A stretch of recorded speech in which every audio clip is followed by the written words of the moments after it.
Alright, so I got the M17 back here again, and I'm going to be talking very briefly about a couple good things, a couple bad things. And obviously, we always start off with bad news first. So, personally, this is all based upon my personal opinion for what I've saw. So, first off, like I discussed earlier,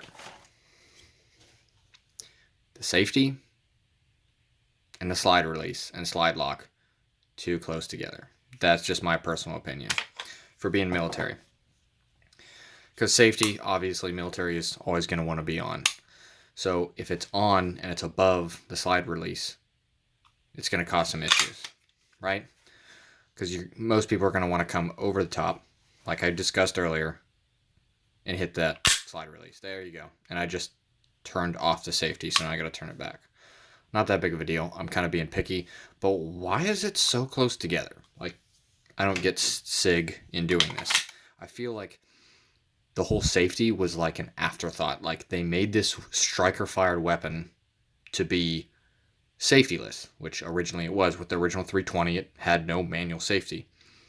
And then when the military wanted this, they submitted it with this. So it was kind of like an afterthought. They were like, oh, well, let's just put a manual safety on it.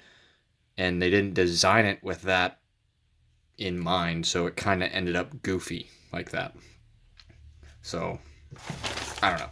And comparing it to other firearms, like, say, the 1911, which I get it, they're two different guns, but over 100 years ago, they already figured out this problem by putting it here, the safety here, and the slide release here. Look at that, the huge gap.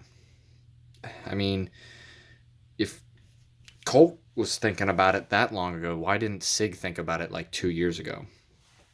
Or even Smith & Wesson M&P.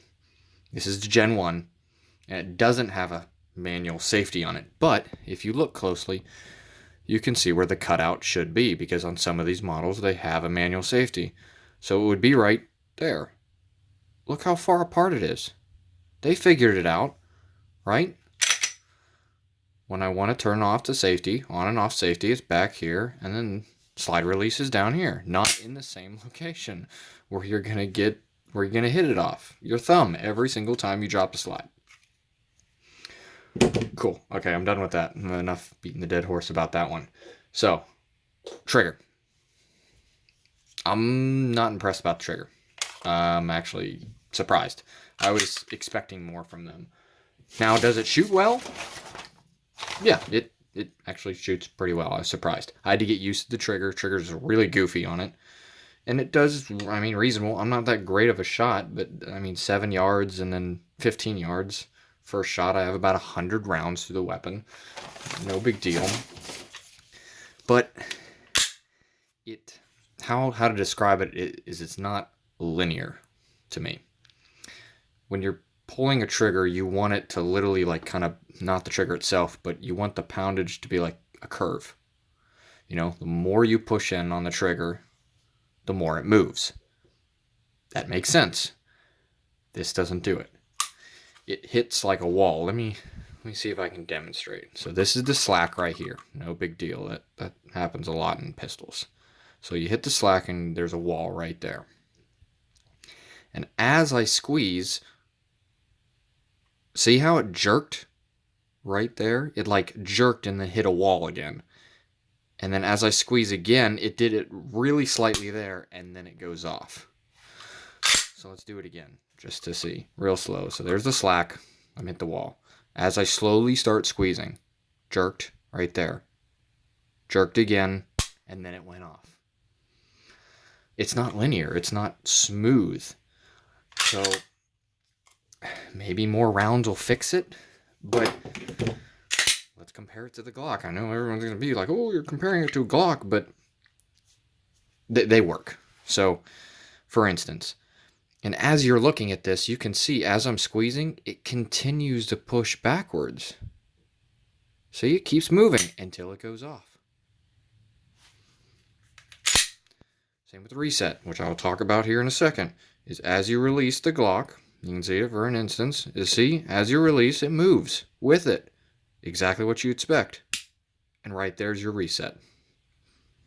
And then you fire again. Transitioning to the reset on this, right? So I fired it, rack it, and as I release, I'm slowly releasing right now.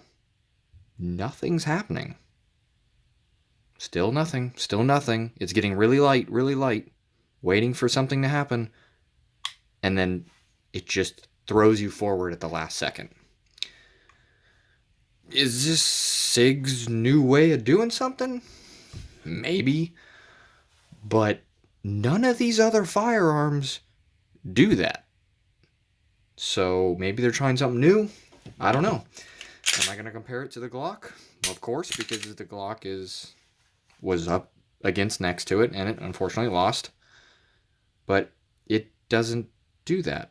See, it goes all the way out. You can see it, and then it resets. It doesn't, at the last minute, throw your finger forward when you have no pressure on it. To me, that's goofy. I don't know why they do that. Even the Smith & Wesson M9 original, the reset is atrocious on this thing. But just to give you an instance, is you'll hear the audible click when I'm right there. So you heard an audible click, but it didn't reset the trigger. That's why they're kind of terrible with the Smith & Wesson M9. But the whole time I'm going out, it's pushing against my finger. Okay. So I'm done with the negatives. I'm going to go on the positives and then end this video because it's probably going too long anyways. Positives, I like the sights. Sights are good on it. Did a good job. I wish they were a little bit lighter, but honestly, compared to what we were going with, which was obviously Beretta M9 or 92 FS, definitely an upgrade. One thing I think is goofy is the backplate. All right, so you can remove it to put an optic, right? Glock 19. So you put the light, right, or the optic. That is what this plate is meant for. Is put a red dot optic. But what is goofy is when you put the optic, when you take this plate off to put the optic, your rear sight goes with it. When you take this plate off, the rear sight goes away too. So you don't have a second sighting system in case the red dot would go down. I think that's goofy. Glock, for instance, didn't do that. They left the rear sights there, so if your optic goes down, you can co-witness. I don't know if you can see that. It's kind of hard, but you can co-witness through the optic if it goes down. Maybe the Army requested that. I don't know. And one last thing that actually I do like is the grip angle. The grip in general, I like it. Texture's good. This cutout is actually surprisingly really well too. So when you have a full grip on it, I don't have to break my grip to release my magazine. Maybe that's just my fingers. I mean, everybody's hand's going to be a little bit different. But for me, there's not too many guns out there that allow you to do that, just to like keep your normal shooting stance or your grip and release the magazine. That's really good. I'm impressed. Just on that one aspect. Same with the Beretta. It's a little bit hard because it's chunkier. So you kind of have to break your grip. Same with the 1911. That's kind of why they put these cuts in there, to try to do that, but it's too far away, so you got to break your grip. They fixed that. So good on them with that. But overall, just saying, I'm not that impressed or excited to get this, but here soon. I have no option. It's not up to me. This will be my primary duty firearm coming up in the near future. But I can complain all I want. I can nitpick, but I'm still going to end up using it. But just wanted to get all this stuff out there just so people can kind of understand what they're going to be dealing with once they get this firearm issued to them and how to work around it and ultimately push through it and be a good shot. So, yep.